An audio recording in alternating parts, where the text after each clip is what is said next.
오늘 레위기 3장 말씀을 가지고 화목제는 행복제라는 제목으로 하나님 말씀 나누겠습니다.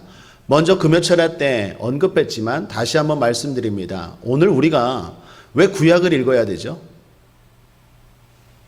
특별히 왜 레위기 같은 이런 말씀 읽어야 됩니까? 우리가 지금 제사 드립니까? 양과 소와 염소 가지고 비둘기 가지고 잡아서 주님 앞에 제사 드립니까? 그렇지 않죠. 여기에 나오는 절기들, 의식법들 하나도 우리가 지키지 않습니다. 그럼에도 불구하고 우리가 왜 구약, 특별히 이런 레위기, 어려운, 용어도 어렵고 우리의 정서와도 맞지 않는 이런 성경을 읽어야 될까요? 정신, 의미 때문에 그렇습니다. 형식은 바뀌었습니다. 모양은 바뀌었습니다. 우리는 이대로 문자 그대로 하나님 앞에 나아가지 않습니다. 그런데 이게 왜 중요하냐면 이런 행동 하나하나, 그 제물, 그 순서, 그 모양, 그거 하나하나에 의미가 있어요. 하나님이 주시고자 하는 메시지가 있어요. 그렇기 때문에 지금 우리는 그림자 되는 구약이 아니라 실체 대신 예수님이 오셔서 예수를 믿고 있지만 때로는 구약을 읽으면서 이렇게 예배드려야 되는구나. 이렇게 주님 앞에 나아가야 되는구나. 이렇게 주님 앞에 서고 이렇게 주님 앞에 찬양하고 이렇게 주님 앞에 제물 드리고 예배 드릴 때 하나님이 받으시는 향기로운 예배가 되는구나. 그런 것들을 깨달을 수 있어요. 특별히 레위기 같은 경우에는 우리의 예배 생활을 잘 가르쳐 줍니다. 예배가 5가지 종류라 그랬죠. 제사가 번제, 소제, 화목제, 속제제, 속건제. 종류는 5가지고 드리는 방법은 4가지죠. 화제, 태워드리는 거예요. 요제, 흔들어 드리는 거예요. 전제, 부어드리는 거예요. 거제, 올려드리는 거예요. 그러니까 5대 제사 그리고 4대 방법. 이러한 제사를 통해서 우리는 이렇게 드리진 않지만 그 안에 담긴 의미와 교훈을 여전히 우리는 알아야 되고 그래서 구약은 여전히 우리에게 하나님 말씀 성경입니다. 자, 그렇다면 오늘은 3번째, 다시 말하면 번제, 소제 이어서 오늘은 화목제를 통해서 우리의 신앙생활, 우리의 예배 생활을 점검하고 바라기는 여러분의 예배가, 저의 예배가 하나님이 받으시고 하나님이 응답하시는 복된 예배 되기를 주님의 이름으로 축원합니다. 화목제라는 것은 말 그대로 화목한다라는 뜻입니다. 일종의 단합대회와 같습니다. 누가 누구와 단합합니까? 누가 누구와 화목합니까? 하나님과의 화목이죠. 하나님 자녀로서 하나님과의 관계가 회복된다라는 것입니다. 그래서 화목제는 교제를 위한 제사라고도 합니다. 하나님과의 교제가 회복된다라는 의미예요. 그래서 화목제는요, 히브리어도요, 샬롬 아시죠? 평화. 그거와 어근이 같은 샬렘이라는 단어를 씁니다. 하나님 안에서 평화로움. 하나님과의 관계가 평안할 때 세상의 삶에도 평강이 임하는 샬롬, 샬렘, 어근이 같아요. 그 단어를 사용합니다. 하나님과의 교제가 원만하고 회복되면 결과적으로 어떨까요? 행복하겠죠. 그래서 오늘 제목입니다. 화목제 이꼬르 행복제예요. 사랑하는 여러분, 행복하길 원하십니까? 화목제 잘 들으십시오. 화목제는 하나님이 행복제라고 말했어요. 결론 부분에서 얘기하겠지만 여러분이 행복하길 원하시다면 꼭 화목제의 의미를 잘 아시고 화목제 잘 들으시고 하나님과의 관계가 잘 원만하게 회복되어서 정말로 행복한 삶 되기를 바랍니다. 자, 그러면 화목제는 어떻게 드렸을까요? 화목제를 드리는 방법은 번제와 비슷합니다. 다만 제사장이 단위에서 태운 것이 번제와 조금 달라요. 번제는 화제로 드렸죠. 다시 말하면 다 태워버렸어요. 남는 게 없어요. 그러나 화목제는 짐승 전체를 태우는 게 아닙니다. 내장에 덮인 기름과 2 콩팥과 그 위에 기름 그리고 간에 덮인 꺼풀, 기름만 태워요. 고기는 남겨요. 그리고 남은 거 가지고 제사장과 그리고 제사를 드린 사람과 그리고 이웃들이 함께 먹는 것이 바로 화목제입니다. 화목제의 특징이었습니다. 이게 드리는 방법입니다. 그런데 드리는 방법이 중요한 게 아니라 화목제에서 중요한 포인트는 이거인 거예요. 하나는 순서이고 하나는 드린 후예요. 우리 금요철야 때 소제에서 포인트는 뭐라 그랬죠? 들어가야 될 것과 들어가지 말아야 될 것을 하나님이 말씀하셨죠. 복습하는 차원에서 소재에 들어갈 것 세 가지가 뭐라고요? 기름, 또 하나 향유, 또 하나 소금. 세 가지는 반드시 들어가야 돼요. 이거 빼먹으면 안 돼요. 그런데 들어가지 말아야 될 게 뭐가 있어요? 누룩, 그리고 또 하나 야, 엘리트네. 어떻게 그걸 다 기억하세요? 그거 하나하나 의미 아시죠? 세 가지 꼭 들어가야 돼요. 기름 들어가야 돼요. 성령 안에 거룩함 들어가야 돼요. 기도, 하나님과의 대화 반드시 들어가야 돼요. 그 안에는 간구도 있어요. 그리고 뭐요? 소금, 신실함이에요. 언약의 소금이에요. 그냥 소금이 아니에요. 언약의 소금이에요. 하나님 앞에 내가 신실하게 최선을 다하여 작은 예배라고 우습게 여기지 않고 기도를 해드려도 간절히, 헌물을 드리대도 정성껏 마음을 다하여 힘을 다하여 뜻을 다하여 드리는 예배, 그거 반드시 들어가야 돼요. 그래야 하나님 받으세요. 반대로 누룩과 꿀은 빼야 돼요. 누룩 뭡니까? 누룩 부풀게 하는 거죠. 뻥튀기예요. 내가 자꾸 주님 앞에 뻥튀기면 안 돼요. 있는 모습 그대로, 연약한 모습 그대로, 죄인된 모습 그대로 나와야지 자꾸 어깨 뽕 들어가면 안 돼요. 내가 그래도 세상에서 좀 힘께나 셌는데, 내가 뭐 이름께나 좀 알렸는데, 하나님 앞에 그런 모습으로 나오면 안 돼요. 누룩 빼야 돼요. 꿀 빼야 돼요. 꿀이 뭡니까? 우리를 달콤하게 하는 것. 돈, 쾌락, 명예, 차, 뭐 이런 것들. 그런 것들 자랑하고 의시되지 말라는 거예요. 그럴 때 하나님이 받으시는 소재가 되죠. 소재는 다른 말로 선물이라 그랬어요. 사랑하는 여러분, 여러분의 예배가 선물이 되기를 주님의 이름으로 축복합니다. 예배는 선물이에요. 하나님이 우리에게 주시는 선물이에요. 그런 의미에서 오늘 축복합니다. 건강의 선물 받으십시오. 물질의 선물 받으십시오. 형통의 선물 받으십시오. 앞길이 열리는 선물 꼭 받으시기를 주님의 이름으로 축복합니다. 자녀의 선물 받으십시오. 예배는 선물입니다. 자, 그런 의미에서 화목제의 포인트는 뭘까요? 화목제의 포인트는 다시 말합니다. 순서와 드린 후예요. 하나씩 살펴보죠. 그 의미가 무엇인지. 첫 번째, 참된 행복은 예수님 안에서 가능하다라는 것입니다. 오늘날 화목제물은 예수님을 의미하죠. 예수 그리스도는 우리를 위한 화목제물이 되셨다라고 성경은 증거합니다. 골로새서 1장 20절에 보면 그의 십자가의 피로 화평을 이루사 만물고 땅에 있는 것들이나 하늘에 있는 것들을 그로 말미암아 자기와 화목해 되기를 기뻐하십니다. 예수님이 화목제물이 되셨어요. 요한일서 2장 2절도 증거합니다. 저는 우리 죄를 위한 화목제물이니 우리만 위할 뿐 아니요 온 세상의 죄를 위하심이라. 예수 그리스도가 화목제물이 되셨어요. 다시 말하면 하나님과의 화목은 이 예수님 안에서만 가능하다라는 뜻입니다. 그 말이 좀 어렵죠? 그 말이 좀 추상적이죠? 예수님 안에서만 하나님과 화목할 수 있다는 것은 구체적으로 말하면 두 가지예요. 하나는 예수님으로 말미암은 속죄가 있어야 된다는 거고, 또 하나는 예수님의 말씀대로 살고자 하는 순종이 있어야 한다는 거예요. 따라하겠습니다. 속죄와 순종. 그러니까 하나님과 화목하길 원한다면, 하나님과 화목하면 행복하게 됩니다. 당연히 그걸 원한다면 먼저 속죄와 그 다음에 순종이 있어야 돼요. 하나씩 좀 더 살펴보죠. 먼저 화목제를 드리는 것은요, 번제를 전제로 해요. 5절을 보십시오. 함께 읽죠. 시작. 아론의 자손은 그것을 단 윗불 위에 있는 나무 위 번제물 위에 살을 찌니 이는 화제라 여호와께 향기로운 냄새니라. 화목제물을 어디 위에 태우라고요? 번제물 위에 살을 찌니 라고 말해요. 화목제물은 번제물 위에서 불살랐습니다. 이게 무슨 뜻일까요? 번제를 전제로 한 제사가 화목제다라는 거예요. 자, 그렇다면 번제는 무슨 의미가 있죠? 우리 지난 시간에 살펴봤죠. 번제는 예수 그리스도가 희생 제물이 되어서 죄인된 내가 하나님께 속죄를 받아서 죄인이지만 의롭다 인정함을 받는 것. 좀 말이 어렵습니까? 한마디로 예수 그리스도를 영접하고 속죄 받는 것. 그것이 번제죠.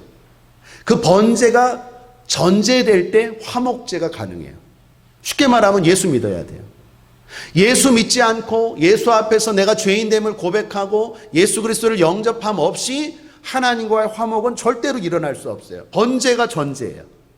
번제를 먼저 드려야 돼요. 번제가 먼저 있어야 돼요. 예수 그리스도를 먼저 믿어야 돼요. 예수 그리스도 앞에 내 죄를 고백해야 돼요. 그것이 먼저 될 때 그 다음에 우리가 드리는 화목제물 위에 하나님이 함께 하시고 흠양하시는 향기로운 예배 된다라는 것입니다. 또 하나, 화목제는 항상 소제 뒤에 나와요. 성경 구약이나 신약이나요, 번제, 소제, 화목제를 말할 때 항상 이 순서가 똑같아요. 번제, 소제, 화목제예요. 예를 들면 화목제, 번제, 소제 이렇게 나온 적이 없어요. 그게 뭐가 중요합니까? 중요해요. 성경에는요, 때로는 순서에도 의미가 있어요. 소제 다음이 항상 화목제예요. 예를 들어 아모스서 5장 22절에도 보면 선지자 아모스가 이렇게 말합니다. 너희가 내게 번제나 소제를 드릴지라도 내가 받지 아니할 것이요 너희 살찐 이생의 화목제라도 내가 돌아보지 아니하리라. 아모스 선지자가 하나님의 말씀을 전하는데 뭐라고 말합니까? 번제, 소제, 그 다음 화목제를 이야기해요. 이거는 어느 선지자, 어떤 성경에도 항상 동일해요. 소제 다음이 항상 화목제예요. 번제는 당연하고요. 자, 그렇다면 소제가 무슨 의미입니까? 우리가 지난 시간에 그냥 들어가는 것, 뺄 것만 살펴봤는데 소제의 중요한 의미는 곡식으로 드리는 거죠. 가루로 드리는 거예요. 예수님이 이 땅에 하나님 말씀에 순종하셔서 어떻게 해요? 가루가 되셨어요. 한 알의 밀알이 되셨어요. 썩으셨어요. 그걸 나타내는 게 소제예요. 소제의 중요한 의미는 그래서 순종입니다. 자, 정리하죠. 하나님이 받으시는 화목제, 하나님이 내 삶 가운데 주시는 행복을 경험하기를 원한다면 일단 예수 그리스도 믿어야 되고 예수님 앞에 내 죄를 고백해야 돼요. 오늘 이 시간 한 주간 동안 여러분들이 지은 죄가 있다면 꼭 주님 앞에 자백하고 회개하시고 용서함 받게 되길 바랍니다. 또 하나는 하나님 말씀대로 살고자 하는 순종이 있어야 돼요. 내가 힘들지만 가루가 대신 십자가에 달려 피 흘리시고 진짜 순종하시고 가루가 될 정도로 순종하신 예수 그리스도처럼 내가 하나님 말씀 앞에 완벽하지는 않지만 순종하겠습니다라는 결단이 있을 때, 그리고 그 고백이 있을 때 하나님이 우리 가운데 화목을 주시고 행복을 주시는 거예요. 사랑하는 여러분, 저와 여러분의 삶 가운데 그러한 화목제, 행복제가 있게 되기를 주님의 이름으로 거듭 축복합니다. 왜 우리의 삶에 행복이 임하는지, 어떻게 임하는지 잘 아시게 되기를 거듭 주님의 이름으로 축원합니다. 두 번째는요, 참된 행복은 형제 간의 화평으로 가능합니다. 화목제의 제물을 보면 주는 의미가 있어요. 화목제의 제물의 특징이 뭡니까? 두 가지인데 이것도 하나는 암컷 가능하다. 비둘기 안 된다. 암컷 가능하다. 비둘기 안 된다. 기억하십시오. 화목제 제물이에요. 1절을 보십시오.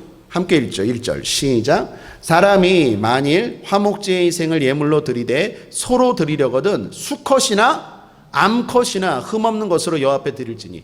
여러분, 번제나 소제나 다른 제사에는요 암컷 안 돼요.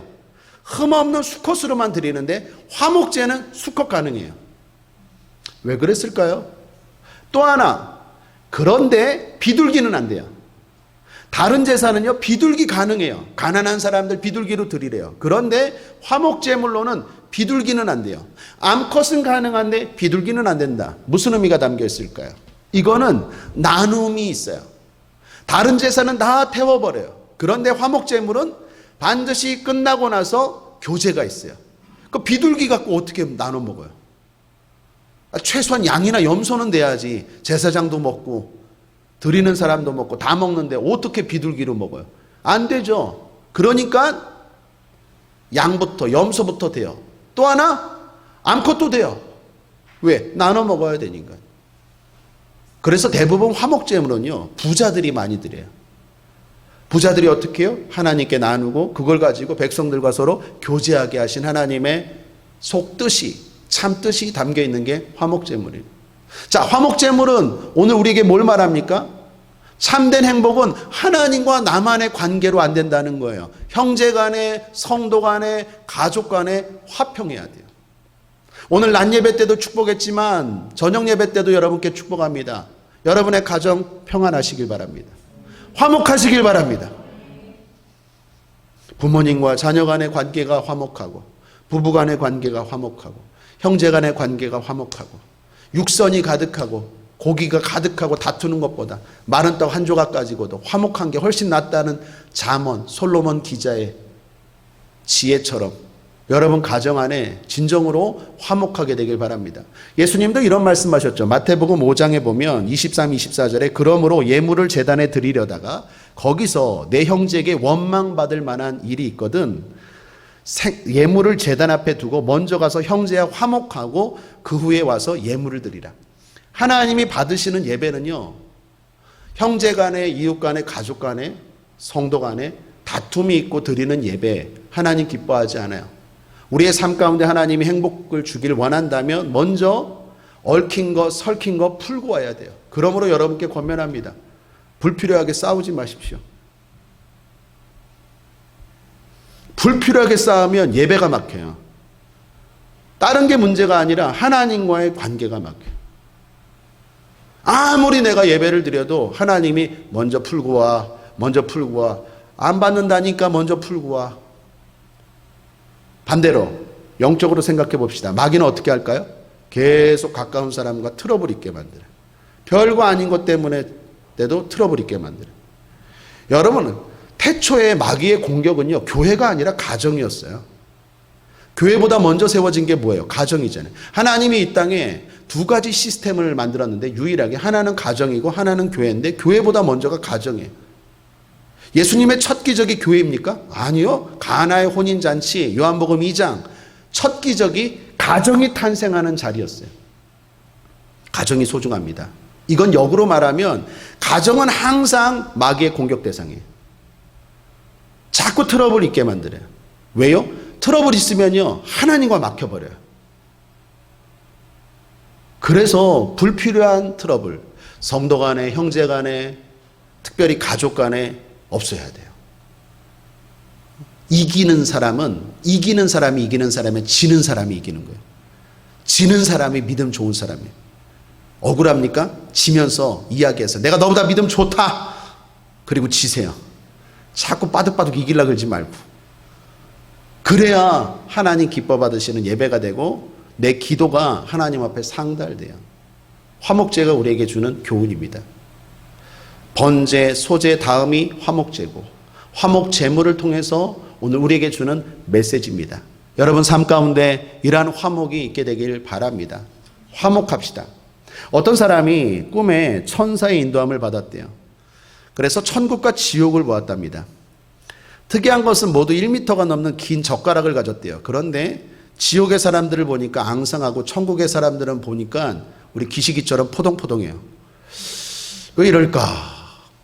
왜 똑같은 젓가락을 가졌는데 천국은 포동포동한데 지옥은 뺏싹 말랐을까? 그런데 점심시간이 됐어요. 딱 보니까 천국의 사람들은요 서로 먼저 먹여주는 거예요. 그 젓가락 가지고 서로 먼저 먹여줘요. 그러니까 서로 뽀동뽀동해요. 지옥은 어떨까요? 그 1m 젓가락 갖고 지 먼저 먹겠다고 막 하니까 이게 돼요? 1m 젓가락인데? 안 되죠. 이 사람이 꿈을 깨고 깨달았대요. 아, 천국은 나보다 남을 먼저 배려하는 곳이 천국이고 지옥은 남보다 나를 먼저 생각하는 곳이 지옥이다. 여러분 가정이 천국 되려면 나보다 남을 먼저 생각해야 돼요. 반대로 지옥 만들고 싶습니까? 내 생각 주장하십시오. 내 주장, 내 생각, 내 의견, 내 고집, 그러면 지옥 됩니다. 다시 말합니다. 여러분 삶 가운데 하나님이 받으시는 예배 되기를 바랍니다. 그러기 위해서는요 천국 만드십시오. 그럴 때 우리의 예배가 하나님 기뻐 받으시고 행복제가 될 줄 믿습니다. 끝으로 화목제가 성경에 나오는 사례만 소개하고 기도하죠. 여러분 성경에서 화목제를 언제 드렸을까요? 어떤 효과가 있을까요? 대표적인 두 사건 소개할 텐데 첫 번째는 사무엘상 11장입니다. 사무엘상 11장 15절에 보면요 화목제를 드렸는데 이때 상황을 좀 설명해 드리죠. 15절에 이런 말씀이 있습니다. 모든 백성이 길갈로 가서 거기서 여호와 앞에 사울로 왕을 삼고 거기서 여호와 앞에 화목제를 드리고 사울과 이스라엘 모든 사람이 거기서 크게 기뻐하니라. 이때를 좀 설명하면 이스라엘 백성들이 암몬과의 전쟁에서 승리하고 그리고 첫 수확물의 기쁨이 있을 때였어요. 그리고 사울을 왕으로 삼았을 때 그때 뭘 드렸다고요? 화목제를 드렸어요. 자, 그런 의미에서 여러분 축복합니다. 승리하기를 원하십니까? 또한 승리했을 때 기억하십시오. 화목제를 드리시길 바랍니다. 하나님 앞에 뭔가 열매 거두기를 원하십니까? 화목제 꼭 드리시길 바랍니다. 어떻게 드리는 건지 설명했죠? 잘 들으셔서 여러분 제단, 여러분 예배가 화목제, 하나님 주시는 승리와 하나님 주시는 기쁨으로 가득하길 바랍니다. 또 하나 화목제에 대해서 꼭 잊지 말아야 될 사례가 사무엘상 24장이에요. 사무엘하 24장. 사무엘하 24장 25절은요. 함께 한번 찾아서 읽어보죠. 사무엘하 24장 25절입니다.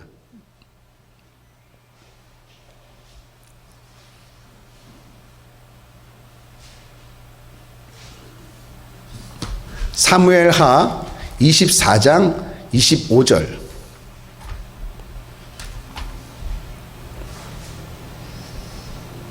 찾으셨습니까?